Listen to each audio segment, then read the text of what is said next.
Good morning, everyone. So I'm Cosmo Montano from University of Toronto. And this is work that's been kind of pulling in from a lot of what my PhD students are working on in a variety of fields. So I'm a bit of an outsider here. I'm coming from a UX design perspective, but grounded in artificial intelligence and in a bit of a social science. So kind of trying to make sense of all of it together. Just a quick intro, just because I'm the outsider. So I'm an assistant professor working in a communication department, but looking at mostly gerontology as a field, and looking at artificial intelligence and how that can be used to support older adults, and mainly looking at what we call digital marginalization.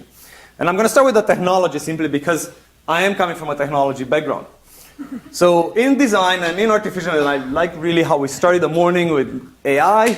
So we've been obsessing about technologies for a long time, pushing more AI, especially kind of combining that with kind of taking control from people. So we're dreaming of a world where we're just going to sit here, and we're not going to have to use this. We're just going to talk to our computers. They're going to understand us. There will be no interface. Everything is going to be smart, including maybe the robot advisor would be like real people, but not so real. So we've been doing this for a long time. Actually, I would claim, for those of you who are of a certain age or sci-fi geeks, we've been dreaming about this since the 60s. We wanted this interface. We promised we're going to have this in 2001, and it's still not there. We're still not there. But we're still pushing. So we're pushing technology in that way, and trying to make it natural, trying to make it very intelligent. What does it mean? Well, it means sometimes we encounter opposition from some of our users who, when they see these kind of technologies, we're kind of getting there. I see kind of looking around the room, all of us have like smartphones. You know, we're touching them, we're getting there with some of the stuff, but we're getting a lot of pushback from some of our users. And that's not without cause. Because often we're freaking out when we have things that are a little bit too intelligent, and that puts people off. And here there was a video, which I guess it doesn't play. So I will describe it for those of you who I'll do a little bit of a narration. You want some help? It's okay. I can just point people to it. It's a YouTube video that came out probably in December. For those of you who are curious, not now, in the break, Google. It's called Italian Grandma Tries to Use Google Home. Some of you know it. I've been using that a lot as an example. So it's a lovely grandma from the San Francisco area with a very nice Italian accent.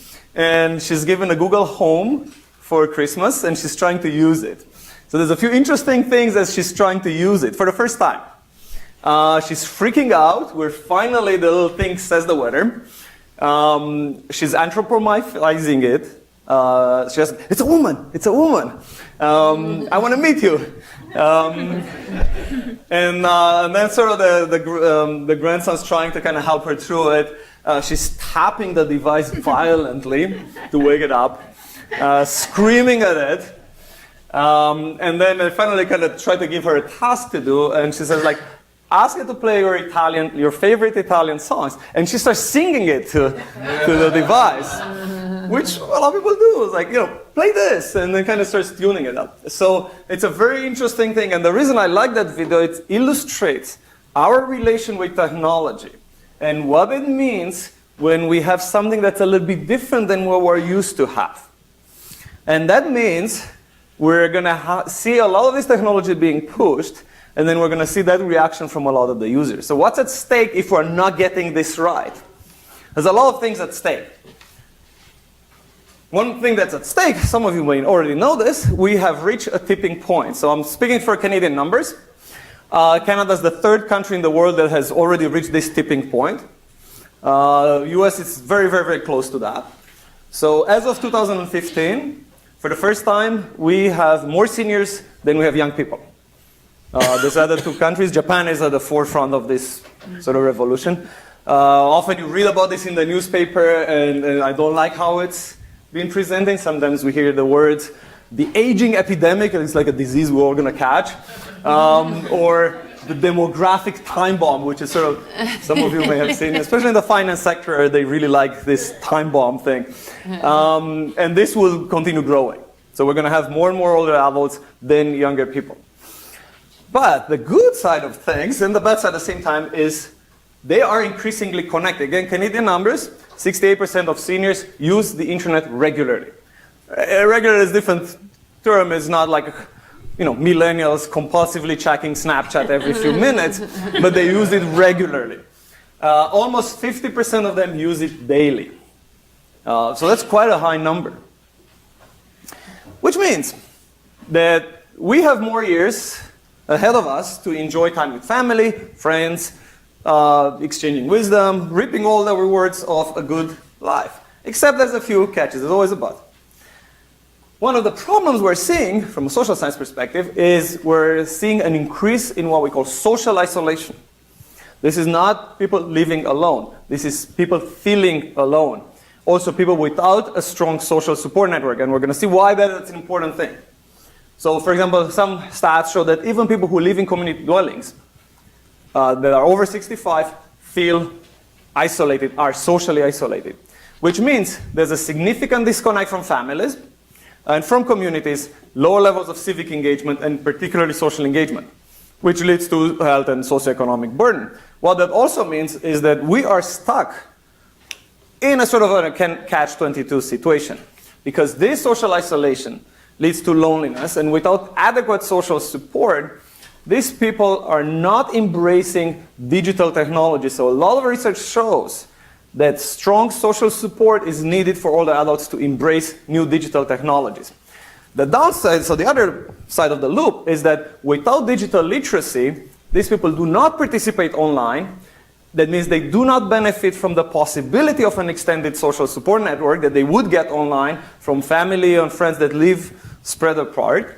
And in return, they are not further benefiting from the online activities. So we're stuck in this kind of loop where we're trying to push technologies that further marginalize them digitally, but at the same time, we're not providing the social support that they could get from this digital space.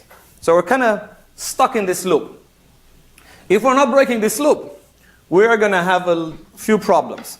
Some of them are quite far-reaching consequences, including for the financial sector. One of the consequences we've been studying quite a lot is increased vulnerability when it comes to engaging in online activities, particularly when it comes to financial fraud.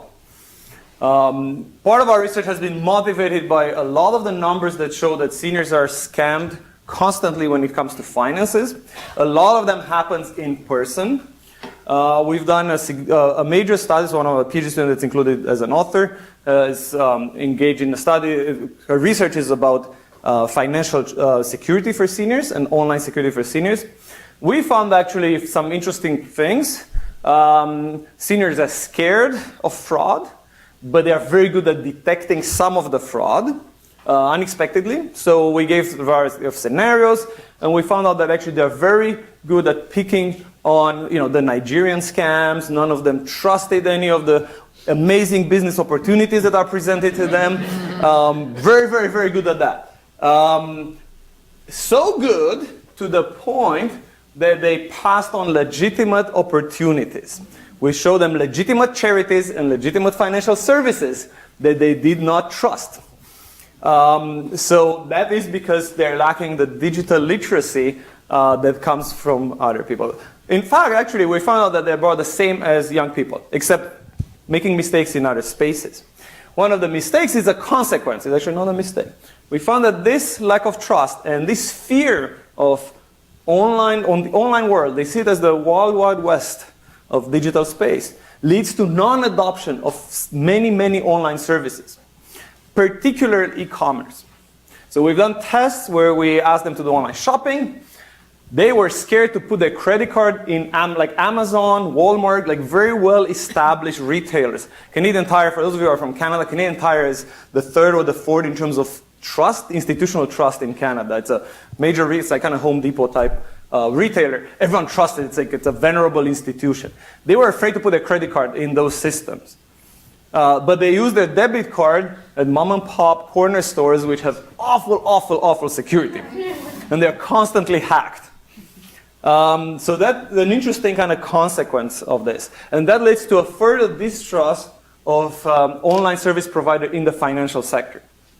And a lot of them did not engage with anything that involved finances online. They just refused to touch it. And the sort of at the bottom of this, one of the root causes of this is what in design we call mental models. For those of you who are coming from behavioral economics, there are similarities when we talk about mental models. In UX design, by mental model, we mean what the users know about a certain system and how they expect the system to work.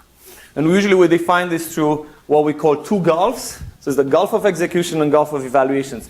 You engage with the system and you expect to execute something, and then you evaluate how the execution happened, and that's that mismatch. So for some of you who've been looking at any system, digital or not, when you ask that question, what's it doing now?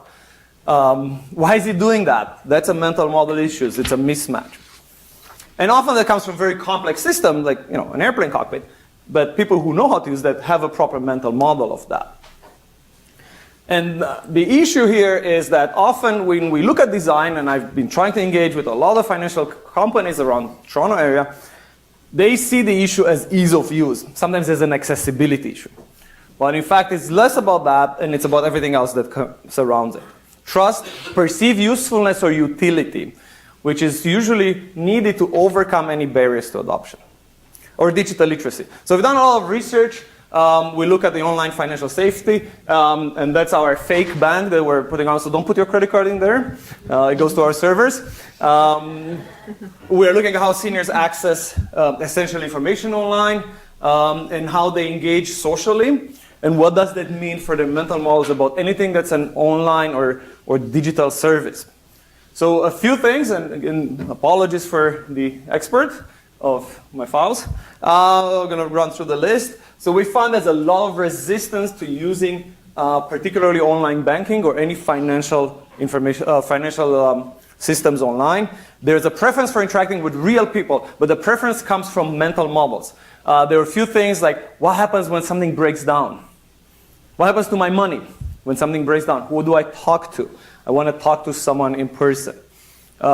They perceive anything that's online that's being less secure. Not for privacy. They're very good at for money. They're very good with that. But secure in terms of things breaking down. What happens to the things? We found this even with digital photography. We done a study looking at their perception of cloud storage. They do not trust cloud storage. They trust their shoebox of pictures. They don't trust on it. What if it breaks down? That's always the refrain I keep hearing. What if it breaks down? What's going to happen to me? There's a lack of motivation. So that's the perceived utility in the mental model. Lack of motivation from switching from in-person transactions. The warm body kind of mentioned that was here. It's, again, part of the mental model of design. But at the other end, there's an expectation. They're very, very concerned with privacy. They don't want anyone to stick their noses in their business, including family members. They have a very carefully managed network where some people know things, some people don't know things. We found people who take physically their computer to Best Buy, to the Geek Squad. They would travel an hour across town because that's the person they first time set up their computer to go have it in for a security maintenance once every few months, just to make sure that there's the person they trust. And only that person knows that they're doing online dating, and nobody else should know in their family that they're 7-year-olds doing online dating. So they are controlling the privacy very, very, very well. They also want to be in control of the information seeking. They want to drive it. They do not want anyone to give them advice. They seek it, but they don't want to be told. And overall, there was a reliance on priorly established trust. We found they were more willing to switch when we got rid of our very slick designed bank and switched to established Canadian banks. They would be more willing to make the switch. So there's some doors there that can be open, but how they get cracked open, it's a bit careful. It requires a lot of careful design. So how can we crack this?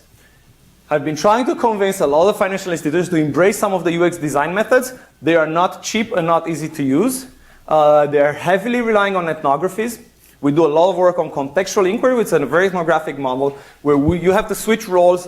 You have to let your participant, your user, teach you how they do things instead of convincing them to do something in a different way. And then find the opportunity to improve on what they're doing, so show them the utility. We've done this with financial investors, and it can be done. And we're starting now to do it with seniors, and it works. We show that they can improve the trust in online platforms. It helps them with health information as well, or everything else, increase the reliability of online services. It's not easy to do. And then the other side of the process is participatory design. Most of the financial institutions we work with do not engage in this activity. It's a kind of a top-down approach, and they impose a certain design on users. So just to wrap it up, a perfectly UX design approach would help seniors adopt this kind of technology. It's grounded in a contextual inquiry that understands exactly their practices and their needs, and then uses participatory design to empower them in designing the technology for them. And I'm happy to chat, because we cannot turn this into a full lecture about this, but I'm happy to chat with anyone interested in this space. And with that, thanking you for your patience.